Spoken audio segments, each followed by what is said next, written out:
information to you and making sure that you're aware of the services that we have. And so over the past year, we've been doing several of these talks. We did a lung talk at our Holland office.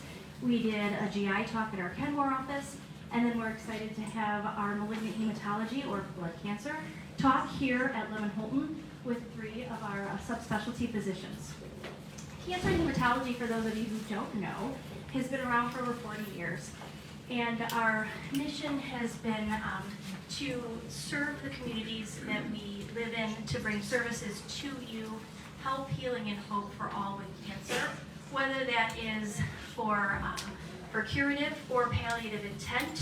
We want to walk the road with you. We want to bring innovative ideas and treatments to you. And I think that we've done pretty well with that. Over the past 40 years, we've gone from a small community oncology practice to an over 50 physicians across the state coming to you in your areas, bringing subspecialty physicians that are experts in their area. We have 3 highly trained physicians with us. We have Dr. Colin Hardin, Dr. Mike McLane, and Dr. Andy Sochacki. And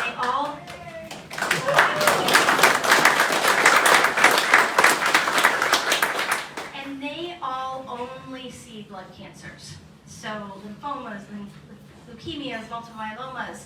And they're going to talk a little bit about what those are, what is a blood cancer, what are the treatments, what is the workup, and then what are some innovative treatments and potential research protocols that are out there. We're going to go ahead, and I know many of you, we're going to do a pass to collect your cards if Heather hasn't already collected some of those question cards. And then we will do a final pass after the physicians have done their intro or after they've done their talk to collect if you thought of a question throughout. I will say this is a very large crowd. Again, thank you so much for coming this evening. We probably will only have time for some of your questions. And remember that what's exciting about oncology care is that we have become very specialized and personalized, that your case may not be the same as your case, is the same as your case. And so as our doctors answer questions, we have to be somewhat general, and so we want to hear your questions, but understand that we may not be able to give specific answers for you. So again, I wanted to thank, and when you're done, please see our friends at Gilda's Club who have a table in the back, as well as, I want to make sure I get it correct, Blood Cancer United, sorry. They have a table as well. I want to make sure you stop by their table. And I really want to give a thank you to our marketing team for putting this together. And hello to everybody on Facebook. I really did not know that I was going to be worldwide and have this large of a crowd this evening. So again, thank you. And I'm going to turn it over to Dr. Colin Hardin, who is going to talk about understanding blood cancer. Okay, well, thank you everyone for being here. As I look around, I see some familiar faces, and glad you could join us. Lots that I don't, so I'm happy to share some time with you all. First of all, I want to recognize that many of you have been or are loved ones with someone who has recently or has been through blood cancer. Before we start, we want to recognize you, your courage, your perseverance. Tonight, like Shannon said, we're going to have an open, accessible conversation about what blood cancer is and how it can be. Test. That better? All right, we'll try that all over again.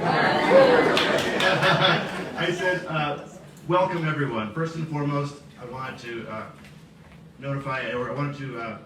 send a special look out for those folks that have been affected by a diagnosis of a blood cancer or know a loved one that has. We celebrate you and your courage. What I'm doing as part of my talk today is talking about what blood cancer is. It may be rudimentary, it may be straightforward, but I want to make sure that we're all on the same page and understand exactly what we all do here. And as the questions come, remember, there is no bad question tonight.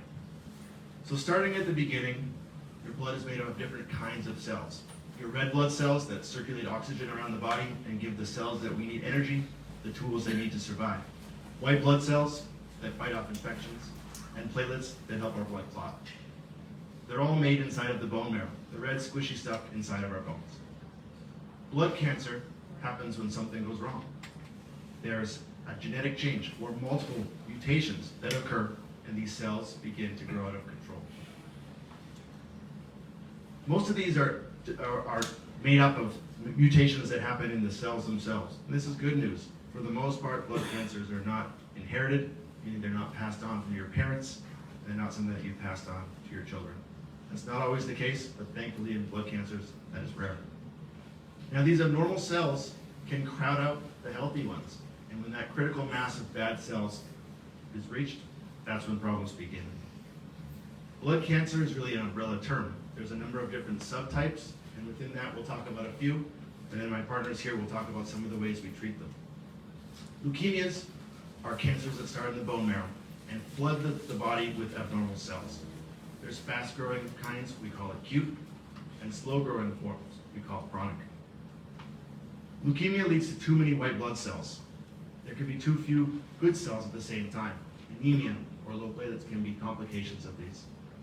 We think about the bone marrow as a place where all of these cells grow. If we take a snapshot of the bone marrow, it's going to have cells at the very beginning of their life cycle, stem cells. And then there's a whole jumble of cells in different spots in their maturation process. But if we really simplify, it's kind of like human maturation. There's baby cells, there's toddler cells, there's teenager cells, and there's adult cells. And just those adult cells should be leaving your bone marrow and getting out into circulation. Leukemia occurs when there's a problem. There's a maturation problem. We're losing that ability to get to a full matured cells, and we're seeing immature cells circulating in your peripheral blood.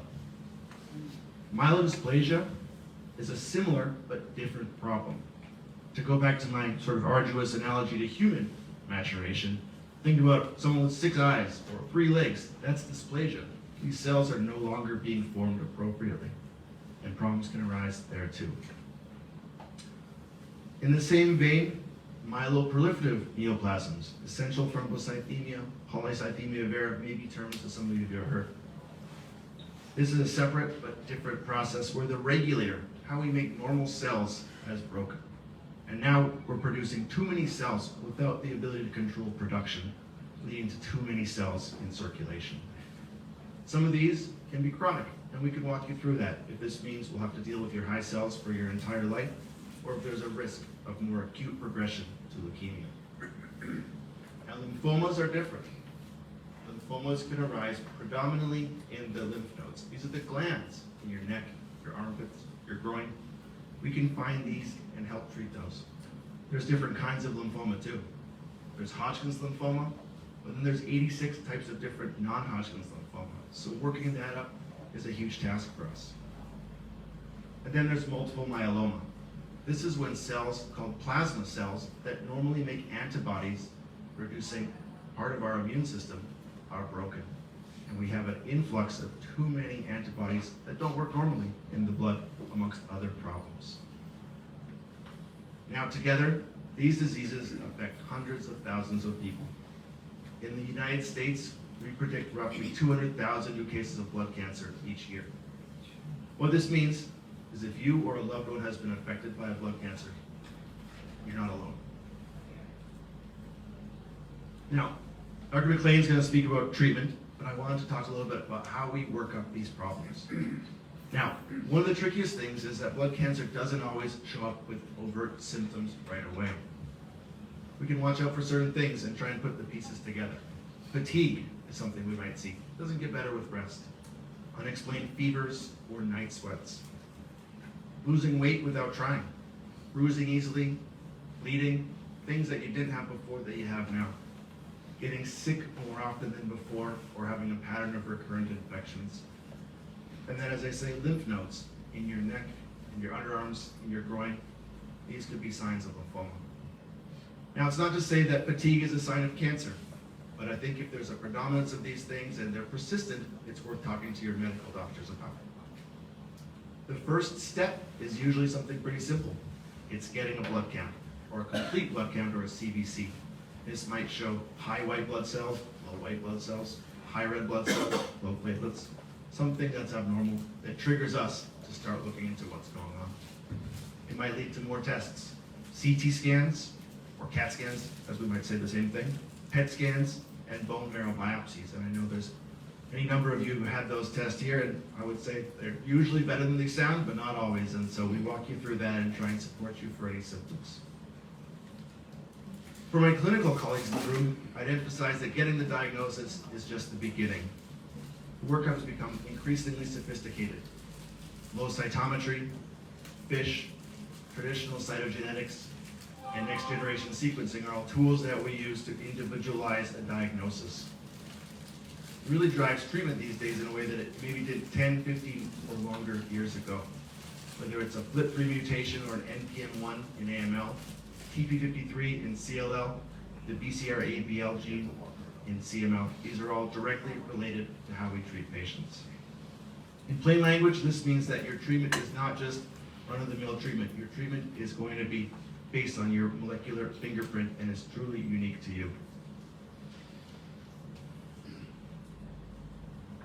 Dr. McLane and Dr. Sochacki will lead our discussion on treatment, and so I won't go too much further into that. It's certainly an exciting field, and what I've told my patients through the years, and my career is getting longer and longer, is in multiple myeloma, when I was a resident, I could count the number of treatments on a single hand. But now I don't have enough fingers or toes. And so that's pretty cool to see the change even in my career. The last couple of things I'll talk about are living with a blood cancer. I think that a lot of these medical talks don't necessarily appreciate the human element of it. It's not just the side effects, it's not just the infections or the risk of treatment complications, it's the emotion, whether it's the anxiety of waiting for your PET scan report, your blood count updates, the bone marrow results, of not knowing what comes next, the strain on relationships, your work, on the sense of who you are. There's three things that I'll kind of end with here that I tell all of my patients. Make sure you ask for help. This means your medical team, but a psychologist, social worker, financial aid, a support group, and palliative care.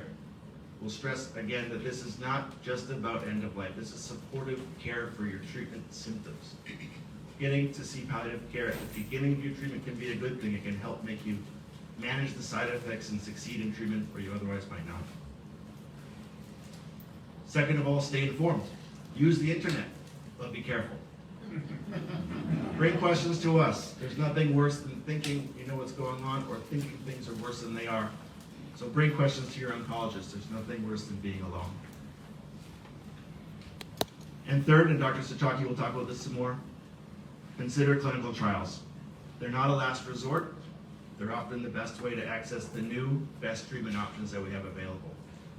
CHC, we have trials across a broad range of cancers, and Dr. Sochacki will certainly talk about those in blood cancer. So let me close by telling you what this is all about. Hope. We're living in an area where the genetic code can be diagnosed and figured out for your specific cancer in a matter of days. We can tailor your treatment to the cancer's specific weaknesses. We can reprogram your immune system to fight the cancer, and we can detect a single cell amongst a million normal cells as a way of surveillance or monitoring for your cancer's recurrence. The pace of our progress in cancer and blood cancer specifically is unlike any time in the history of cancer treatment. If you take anything away from this tonight, let's be clear. A blood cancer diagnosis is not what it was 10 or 20 years ago. There's more reason for hope today than there has been at any point in the history of cancer. With that, I'll pass you on to Dr. McLane.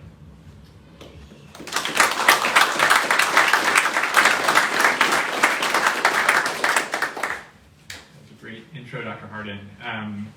So I'll talk a little bit more about treatment and how we decide on a treatment plan, and then also some information just generally about treatment options and how we choose those options for certain patients. So we factor in a lot of things to think about what kind of treatment plan makes sense for each patient. So things include the type of blood cancer you have, of course, whether you have leukemia, lymphoma, multiple myeloma, or something else. Treatments vary quite a bit amongst those. The stage and extent of the disease, so is it localized to a single small area? Is it kind of spread throughout the body? Is it growing rapidly? Is it growing slowly? Does it involve the brain? Or is it all outside of the brain? All of those things are taken into account when we're thinking about which treatments make the most sense for patients. Other things including genetic and molecular markers, as Dr. Hardin was alluding to, understanding the biology of the cancer itself can help us understand what its weaknesses are and ways that we can specifically target treatment toward that cancer. And then we also think about the person who has the cancer. What's the person's age and what's their health status at baseline? What other medical problems do they have? Are their organs functioning appropriately? Their liver and their kidneys, can they clear the drugs that we want to give them safely? Can their heart and their lungs tolerate the treatments that we're considering giving them? And then we also think about the patient's goals. So not all cancers are curable, unfortunately. Sometimes we're thinking more about sort of ways to help control the cancer for as long as possible, ways to help support the patient and minimize symptoms and allow them to live as well as possible for as long as possible. And other times we truly are thinking about cure. We think there's a chance we could get rid of this forever, and maybe that means being a little bit more aggressive if a patient can tolerate it. And so I think when we're thinking about treatments, everything these days is very personalized. You hear a lot about precision medicine in terms of picking weaknesses within a cancer, the cancer biology to target. But it's also personalized in what the patient can, what we predict the patient can tolerate safely. And so I think because of that, we have a lot of different treatment options now that we didn't have a decade or so ago, which I think makes our job much more difficult, in my opinion, than maybe it was 20 years ago, but I think it makes the experience for patients and the outcomes significantly better, which is really incredible. And it makes our jobs a lot more fun because of that. Current treatment options that we can talk about. So in general with blood cancers, most of the time we're talking about systemic therapies. And by that I mean drug therapy, medications that go all throughout your bloodstream and can target the blood cancer wherever it goes. It's just sort of by nature of blood and lymph cancers that they're sort of throughout the bone marrow or throughout the lymphatic system. And so most of the time we're not talking about localized treatments. There is some role for radiation sometimes, for symptom management, sometimes even for for cure for these diseases, but most of the time we're talking about systemic therapy. Similarly, surgery plays a much smaller role in these type of cancers than it does in some solid tumor cancers, where surgery sometimes is the first line, the first thing we think about. So within those systemic therapies, chemotherapy is sort of the the one that everybody knows about. It's sort of the old school, if you will, the drug therapy that specifically targets rapidly growing cells by interfering with their DNA, with their ability to reproduce and grow and duplicate. Those drugs are not so targeted. They're targeted to some degree towards rapidly dividing cells, but they really can be, they can affect your whole body. And that's why we see things like hair loss, sometimes neuropathy, sometimes mouth sores and gut irritation, things like that that can come from chemotherapy because they're a little bit less targeted.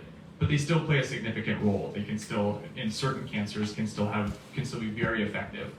So we still use them for a lot of our treatments. There's also targeted therapies. So this is when we think about precision medicine and targeting those molecular abnormalities, those genetic abnormalities that we see within the blood cells. And these can vary, pretty widely. So the side effects can be pretty, different depending on which drug it is that you choose. These aren't always options for patients, but if we find an abnormality in their DNA that we can target, it's a good option to consider. Other things we can talk about is stem cell transplants. I won't spend too much time on that. There's a couple different types of stem cell transplant, but that's another thing that we sometimes factor into our treatment plans for certain cancers. And then what I want to spend most time about today talking about is immunotherapy, because I think that's something that's particularly exciting in cancer in general, but also in blood cancers. And so when you think about immunotherapy, there's a lot of things that you can kind of put in that category. If you watch the news, you can see, Keytruda and advertisements for these type of drugs. It's not exactly the immunotherapy I'm talking about. Those drugs do play a role in some types of lymphomas. But what I'm talking about are things like bispecific therapies and CAR T therapy, and I'll talk about both of those briefly. So bispecific therapy is kind of like a way to, it's a sort of like introducing a drug that has two targets, a target that will target your own immune system, your T cells, and a target that can target the cancer, some specific protein on a cancer. and it can sort of bring them together to force them to interact. And it's a way to kind of, give your immune system a nudge, almost like a coach, showing someone, what the cancer looks like and encouraging it to interact and start to fight the cancer. CAR T therapy is somewhat similar, but is a way for us to extract your immune cells and sort of reprogram them, sort of train them to specifically seek out and attack the cancer cells.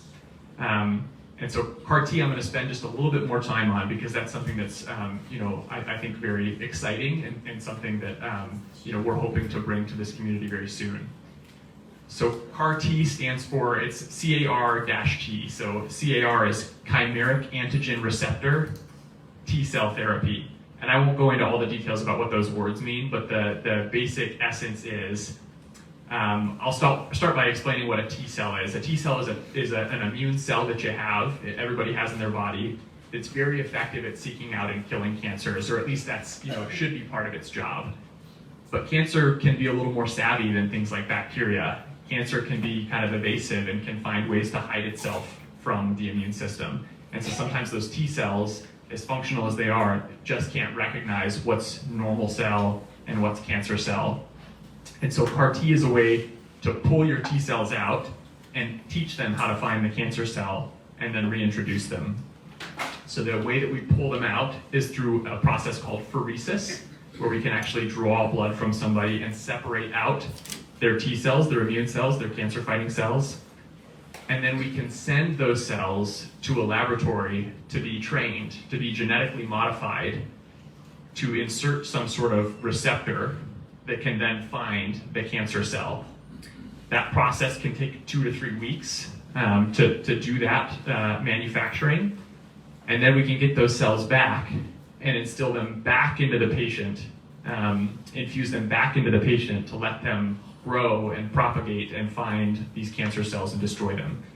And so it's a very intriguing treatment because it's sort of a one and done treatment. Because it takes a couple weeks to train the cells, sometimes you do need some kind of bridging therapy, some kind of chemotherapy or something else in the meantime to allow you to get to the infusion. And then there's certainly some surveillance, very close surveillance after the infusion. So it's not like you just get one day of treatment and you go home. There is a lot of very close observation.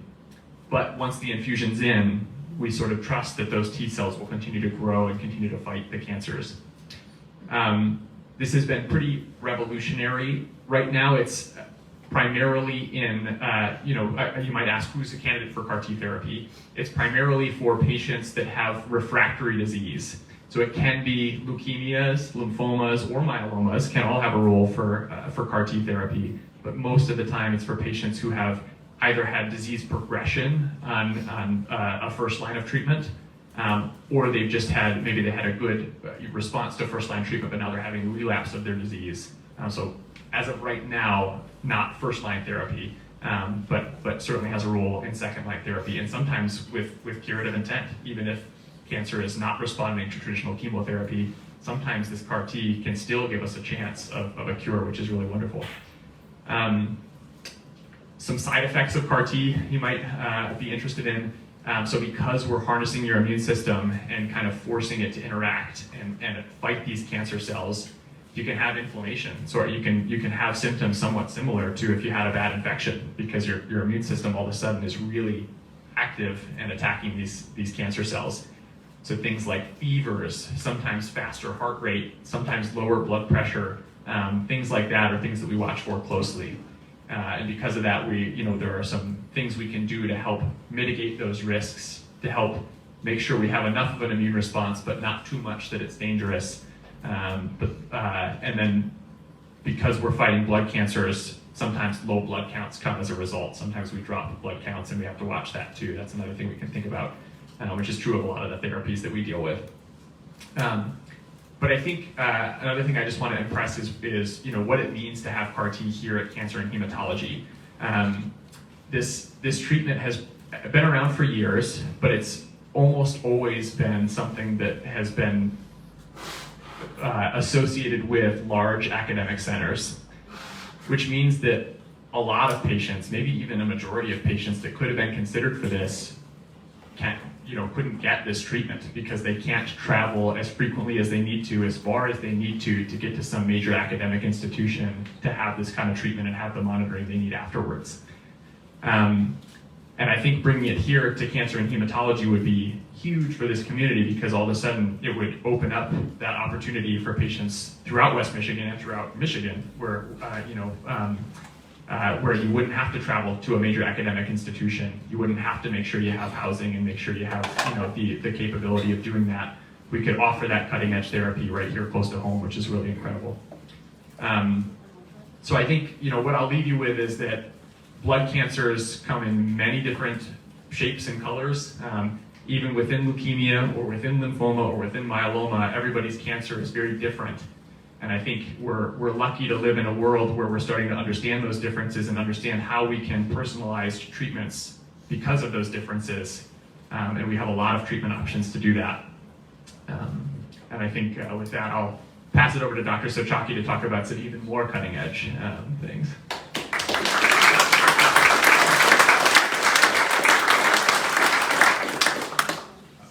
Echo what my colleague said here, and appreciate you all coming.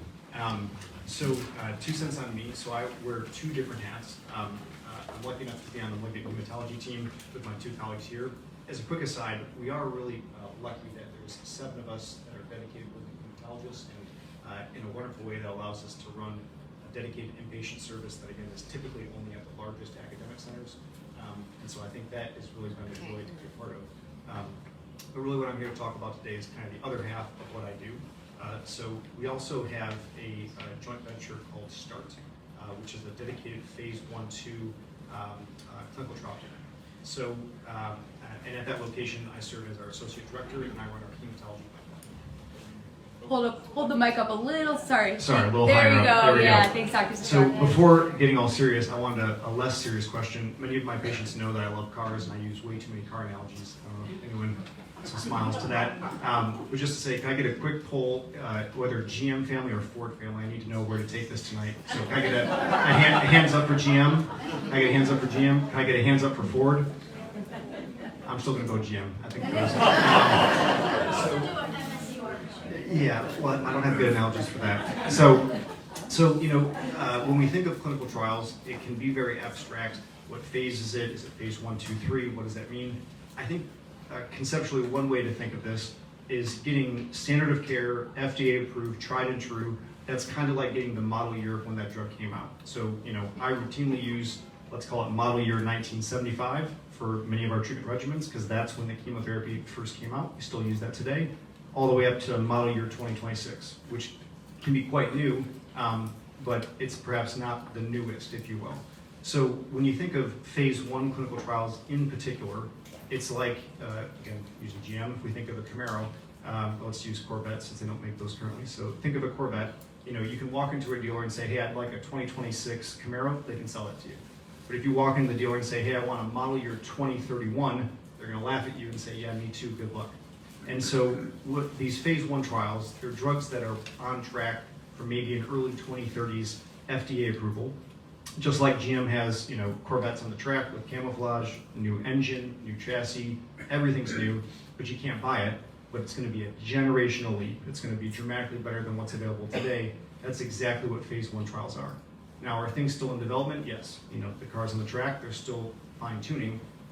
But phase 1 trials allow folks to get access to things that would otherwise be inaccessible, sometimes for half of a decade or longer.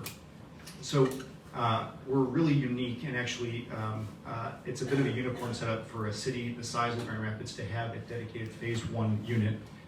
So at START, at our phase 1 unit, there's only about 500 phase 1 oncologists in the world, and I'm lucky enough to practice with 4 other partners. There's 5 of us here just in Grand Rapids. We have 156 active open phase 1 trials. To give you reference, that makes us the largest phase 1 program in the Midwest. We have a larger portfolio, at least on our most current data, than Mayo Clinic, Northwestern, Chicago, University of Michigan, and Cleveland Clinic.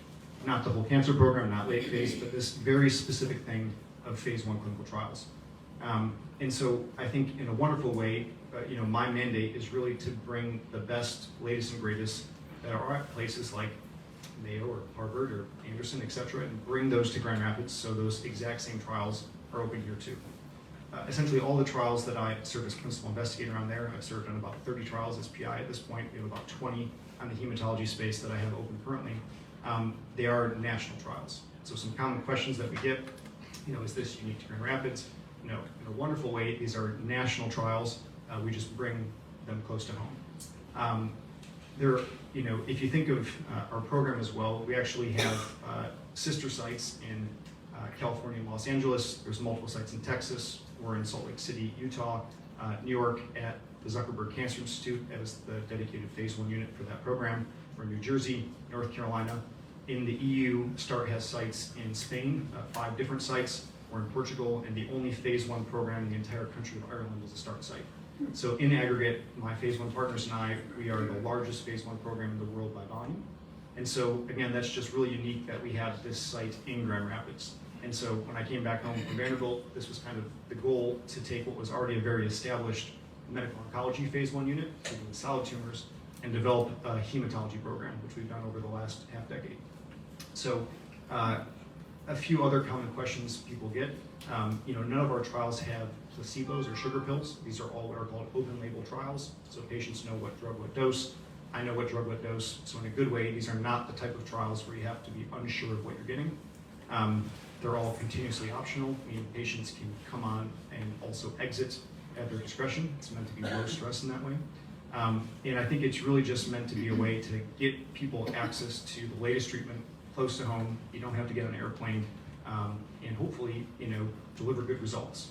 And I think in a wonderful way, in partnership with CHC, we've even brought things like the dedicated blood bank that's at CHC, which is also wonderful, to the phase 1 unit, so we can try to transfuse folks and keep them on trial and not have them running all around.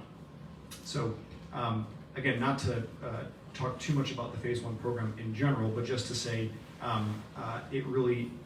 it should be possible that most people with a blood cancer have access to a trial in their disease type based on the pipeline we've built. And I think that's been very intentional in working with our colleagues to make sure that between late phase at CHC and early phase at START, we cover essentially all disease types with at least one trial.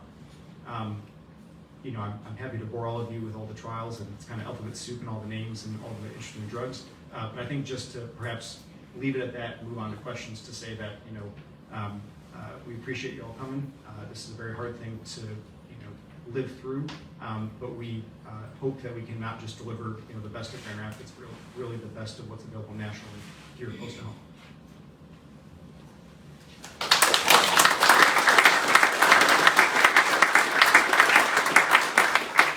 Heather's going to do a sweep of cards, and then we'll do some open questions.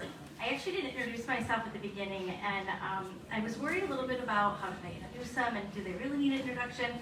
They clearly don't. They clearly did a fine job without me. I'm Shannon Akiri. I'm the Chief Clinical Operations Officer here at Cancer Hematology. I started here 26 years ago as a baby nurse practitioner, and now into this role. And it really is actually quite moving to look across and see you all here, but to also, as I listened to, when I originally was a nurse and a nurse practitioner, I treated everything, not just our subspecialties now that we do, and there was only a few treatments. I remember when Rituxan, we first started as a treatment here. It was over 2 days, not 1 day. And just to think about all of the things that are brought to our patients. I wish none of you had to be here.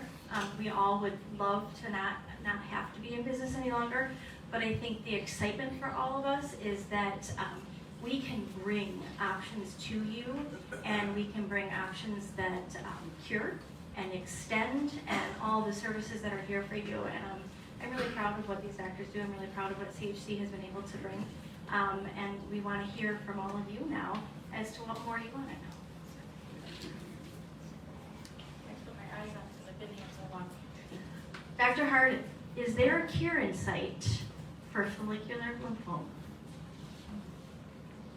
Great question, and the answer is depends. Now, we do cure follicular lymphoma already. Unfortunately, that's largely dependent on stage. And so for the vast swath of blood cancers, we don't talk about stage kind of like we do in solid tumors, but That is a scenario where early radiation to a stage 1 follicular lymphoma can potentially be curable. We have lots of promising agents for phases beyond, or stages beyond that. We can perhaps parse what cure means. Can you live with it and pass away in old age of something else? Absolutely. Can I say that it's gone and it's never coming back? I cannot. And so we try and treat it like a chronic disease, which means just like your blood pressure medication, if you stop taking that, your blood pressure is probably going to get worse. And if we can pull that same trick with follicular lymphoma, you're living with the disease with a good quality of life, with a very good life expectancy. But yes, we'd love to say you could be cured, and so hopefully down the road that's possible.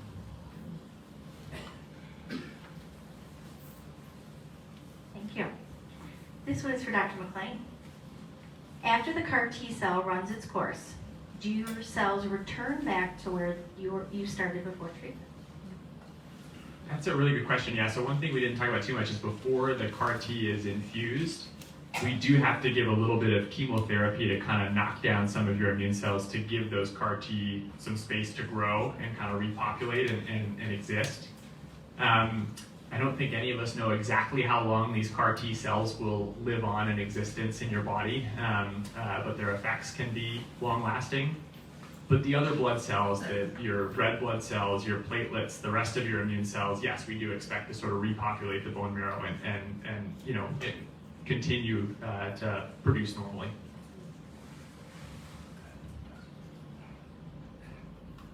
I'm going to let Dr. Sochacki kind of read and summarize Sure. and be able to answer. I didn't want to mess it up.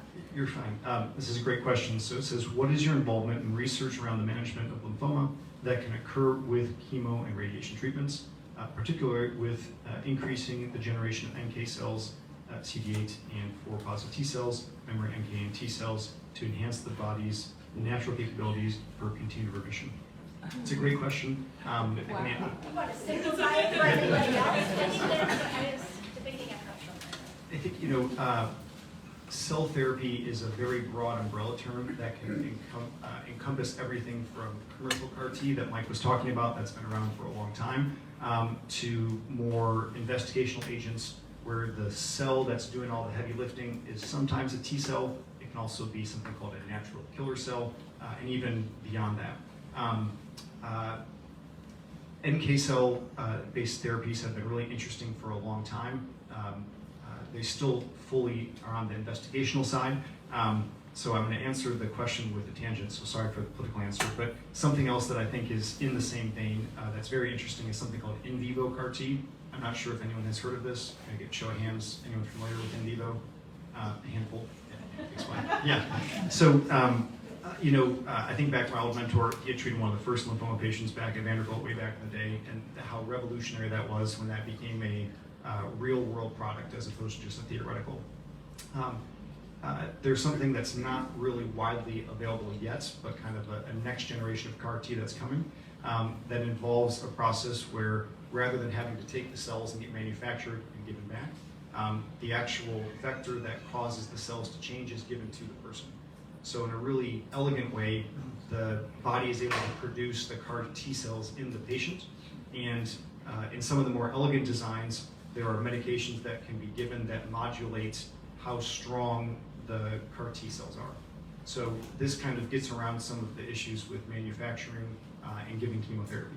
This is kind of very brand new. Some of the first reports are probably about a year old now, and those trials, are coming kind of nationwide in addition to the few that are already open. But I think this is to the question of not just NK cell therapy. This idea that cell therapy as an umbrella term is becoming a very large tent. And in a wonderful way, they're getting more safe and effective, and new versions are coming out. So I'm going to stop.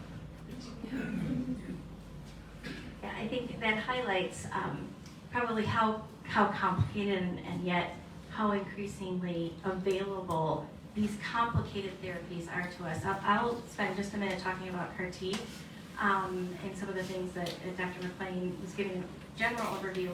But CAR T originally was you had to stay in the hospital. You were admitted to the hospital and you had to stay there and wait and see if you had a reaction or not for several weeks. CAR T, now the FDA rules have changed, and this is one of the reasons why we can do this outpatient now and why we're pursuing it as an option for you here at CHC.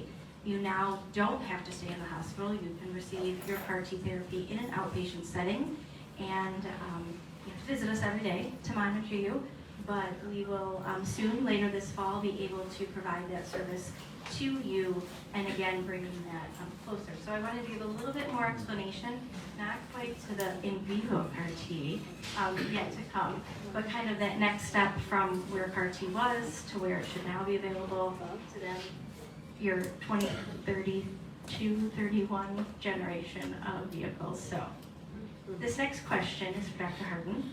Can lifestyle choices affect your risk of blood cancer development? Yeah, another really great question. I think that unlike some of the cancers that can be defined by behavioral things like smoking or alcohol use, we do not typically have a great explanation for why you get blood cancer. Actually, the VA has a lot of information on this because of potential exposures and risks throughout service, and so some insight comes from them, but for the most part, no. These cancers are things that are not driven by something that has been done or you do to yourself. They are truly spontaneous, and so that makes it difficult to explain. At the same time, I think that anyone that is receiving treatment or is about to receive treatment, eating well and trying to stay healthy are paramount to treatment success. And so there's no magic diet for cancer treatment or blood cancer treatment. There's eating well, there's trying to stay active and listening to your body. Dr. McLane, is there a difference between CAR T and BMT? As you notice, there's a lot of alphabet soup in oncology, and it can become very confusing very quickly. So great question. Yes, so I will also answer that question with a slight tangent just to explain BMT. So BMT just means bone marrow transplant, of which we have a couple varieties. So there is an autologous bone marrow transplant, which means your own cells are used. So it's basically a way to give you high-dose chemotherapy. We take your immune cells, we give you high-dose chemotherapy, and then we quote-unquote rescue your bone marrow with your own immune cells to reconstitute back.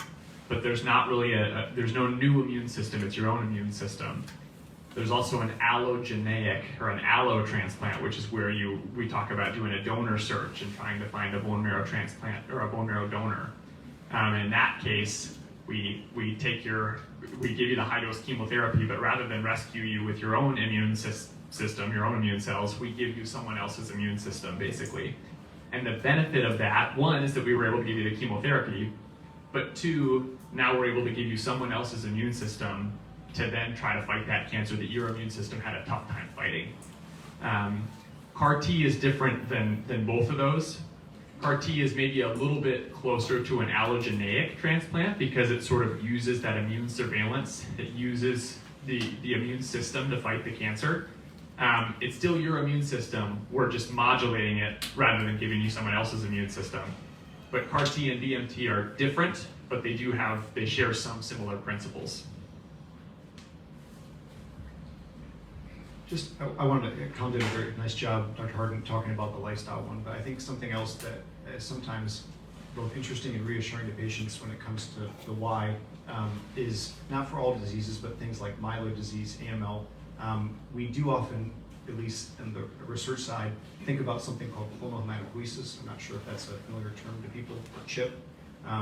But this is the concept that you can have a leukemia mutation, sometimes for decades, before you develop clinical disease. So in a very frustrating way, when folks ask the important question, hey doc, when did I get this? Why did I get this? We often don't have a good answer, because when we're able to look back in biobanked old samples going back decades, there's a percentage of folks that will develop acute leukemia mutations, but they never develop leukemia. These are the exact same mutations that we can see on the bone marrow biopsies of patients with cancer.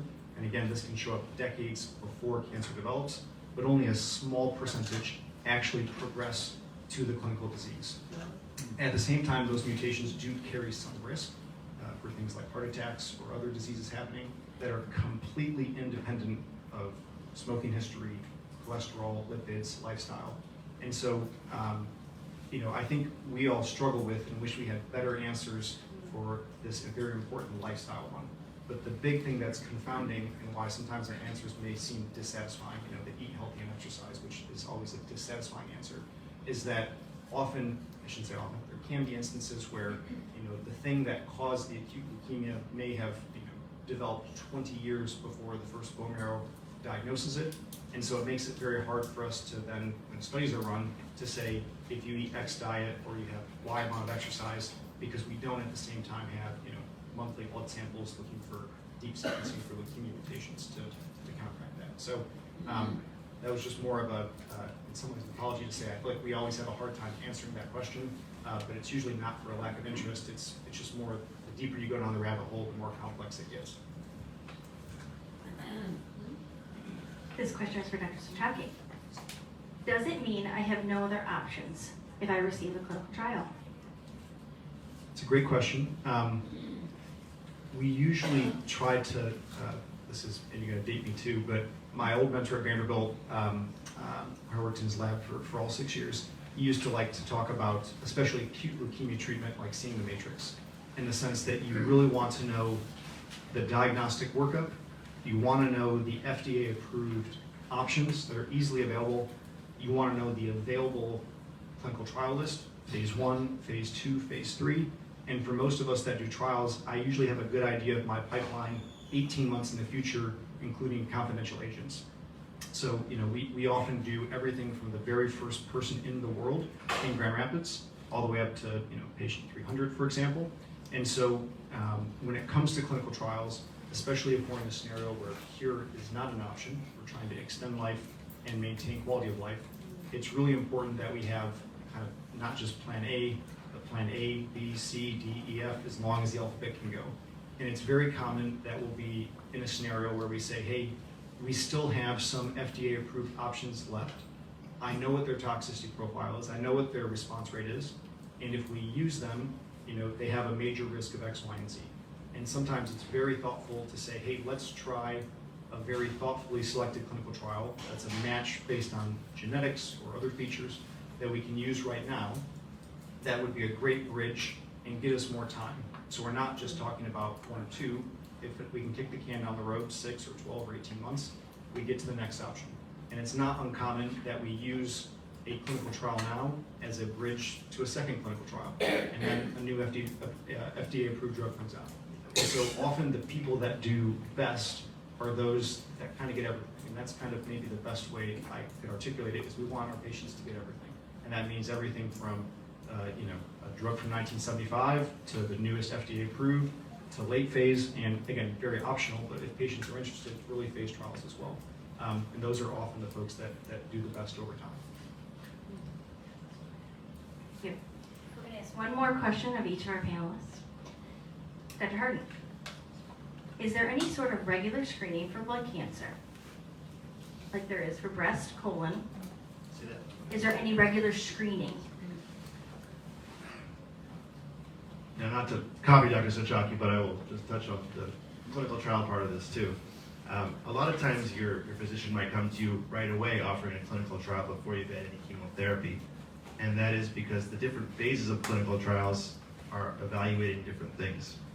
And so a later phase clinical trial may be evaluating the latest and greatest against what is currently the latest and greatest. And so here we certainly have a wide swath of options, but we're trying to get you something that may be at least as good or better than what's currently FDA approved. So by no means does a clinical trial mean this is the end of the road. It can be the very beginning.